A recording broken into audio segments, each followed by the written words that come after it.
ಫೆಂಗಲ್ ಚಂಡಮಾರುತದ ಎಫೆಕ್ಟ್ ಸಾಂಸ್ಕೃತಿಕ ನಗರಿ ಮೈಸೂರಿಗೂ ಸಹ ತಟ್ಟಿದೆ. ಮೈಸೂರಿನಲ್ಲಿ ನಿರಂತರವಾಗಿ ಜಿಟಿ ಮಳೆ ಆಗ್ತಾ ಇದ್ದು ಸಾಕಷ್ಟು ಮರಗಳು ಧರೆಗುರುಳಿವೆ.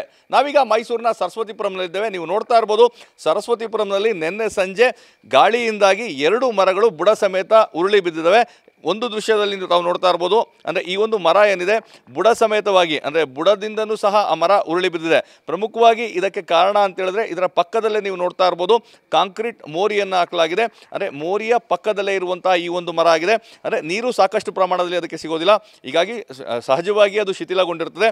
ನಿನ್ನೆ ಬೆಳಗ್ಗೆಯಿಂದಲೂ ಸಹ ನಿರಂತರವಾಗಿ ಜಿಟಿ ಮಳೆ ಆಗ್ತಾ ಇತ್ತು, ಮತ್ತು ಗಾಳಿಯೂ ಸಹ ಬೀಸ್ತಾ ಇದ್ದ ಕಾರಣಕ್ಕಾಗಿ ಈ ಒಂದು ಮರ ಧರೆಗುರುಳಿದೆ. ಮತ್ತು ಇದರ ಆಪೋಸಿಟ್ನಲ್ಲೂ ಸಹ ಮತ್ತೊಂದು ಮರ ಇತ್ತು, ಆ ಮರವೂ ಸಹ ಬುಡ ಸಮೇತವಾಗಿ ಏಕಕಾಲಕ್ಕೆ ಬಿದ್ದಿದೆ.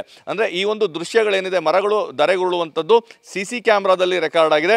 2 ಮರಗಳು ಸಹ ಒಟ್ಟಿಗೆ ಕೆಳಗೆ ಬಿದ್ದಿದೆ. ಮತ್ತು ಇದು ಸಹ ನೋಡ್ಬೋದು, ಬುಡ ಸಮೇತವಾಗಿಯೇ ಈ ಮರವೂ ಸಹ ಕೆಳಗೆ ಉರುಳಿ ಬಿದ್ದಿದೆ. ಮತ್ತು ಇದರ ಪಕ್ಕದಲ್ಲೂ ಸಹ ಕಾಂಕ್ರೀಟ್ ಮೋರಿ ಇದೆ.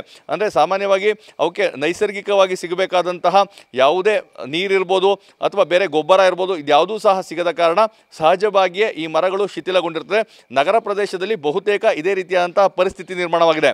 ಮತ್ತು ಈ ಮರ ಬಿದ್ದಂತಹ ರಭಸಕ್ಕೆ ನೀವು ನೋಡ್ತಾ ಇರ್ಬೋದು, ಪಕ್ಕದಲ್ಲೇ ಇದ್ದಂತಹ ಮನೆಯ ಗೋಡೆ ಸಹ ಜಖಮಾಗಿದೆ.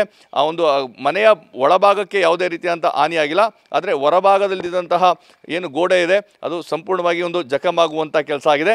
ಮತ್ತು ಈ ಮನೆಯ ಹೊರಭಾಗದಲ್ಲಿ ನಿಲ್ಲಿಸಿದ್ದಂತಹ ಒಂದು ಕಾರ್ ಏನಿದೆ ಆ ಕಾರು ಸಂಪೂರ್ಣವಾಗಿ ಜಖಮಾಗಿದೆ. ಅಂದರೆ ಪ್ರಿಯಾ ಎನ್ನುವರಿಗೆ ಸೇರಿದಂಥ ಈ ಒಂದು ಕಾರ್ ಏನಿದೆ ಇದನ್ನು ಮನೆಯ ಹೊರಭಾಗದಲ್ಲೇ ನಿಲ್ಲಿಸಲಾಗಿತ್ತು. ಯಾಕಂದರೆ ಮಳೆ ಆಗಿದ್ದ ಕಾರಣ, ಸಾಮಾನ್ಯವಾಗಿ ಮೈಸೂರಿನಲ್ಲಿ ನಿರಂತರವಾಗಿ ಮಳೆ ಆಗಿರೋ ಕಾರಣ ಜನಜೀವನ ಅಸ್ತವ್ಯಸ್ತವಾಗಿದೆ, ಯಾರೂ ಸಹ ಹೊರಗೆ ಹೋಗುವಂಥ ಕೆಲಸ ಆಗ್ತಾ ಇಲ್ಲ. ಹೀಗಾಗಿ ಮನೆಯ ಮುಂಭಾಗದಲ್ಲಿ ಈ ಕಾರನ್ನು ನಿಲ್ಲಿಸಲಾಗಿತ್ತು.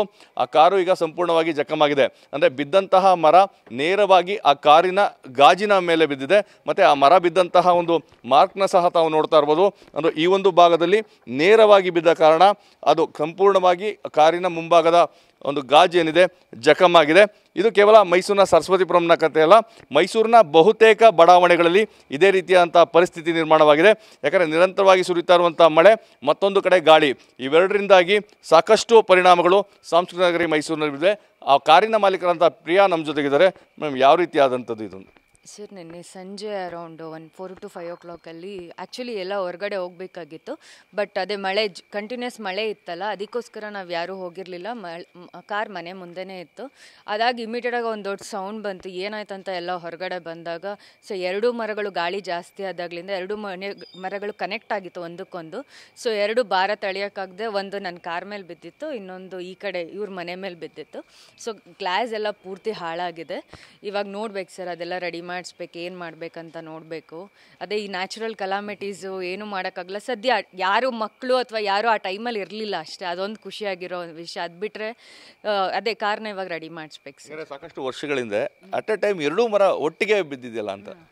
ಸರ್, ಅದು ಮೊದಲಿಂದನೂ ಈ ಕಾರ್ಪೊರೇಷನ್ ಅವ್ರಿಗೆಲ್ಲರಿಗೂ ಹೇಳಿದ್ವಿ ನಾವು, ಅಂದರೆ ಇಂಟರ್ ಕನೆಕ್ಟ್ ಆಗಿತ್ತು ಅದು ಎಲ್ಲರೂ ಬಂದು ಹೇಳ್ತಾ ಇದ್ರು ಇದನ್ನು ತೆಗಿಸ್ಬೇಕಂತ. ಬಟ್ ತೆಗ್ಸಿರ್ಲಿಲ್ಲ. ಇದು ಅನ್ಫಾರ್ಚುನೇಟ್ ಥಿಂಗ್ ಸರ್ ನಮಗೆ. ಸರ್, ತಾವು ಇಲ್ಲೇ ಇದ್ದರೆ, ಯಾಕಂದರೆ ತಮ್ಮ ಮನೆಯ ಗೋಡೆ ಸಹ ಜಖಮಾಗಿದೆ. ನಾವು ನಿನ್ನೆ ಮಳೆ ಇದ್ದಿದ್ದರಿಂದ ಆಚೆ ಹೋಗದೆ ಒಳಗಡೆ ಇದ್ದೀವಿ, ಮನೆ ಒಳಗಡೆನೇ ಇದ್ದೀವಿ.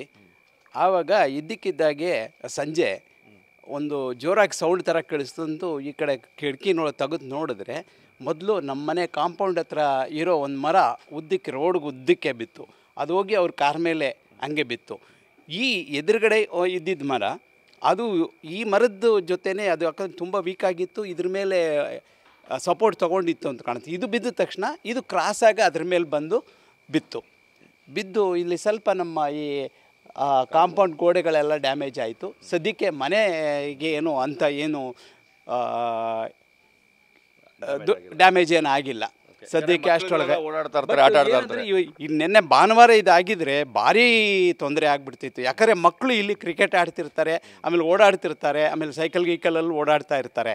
ಬಟ್ ಒಂದಷ್ಟು ಟ್ರಾಫಿಕ್ಕು ಇರ್ತಿತ್ತು.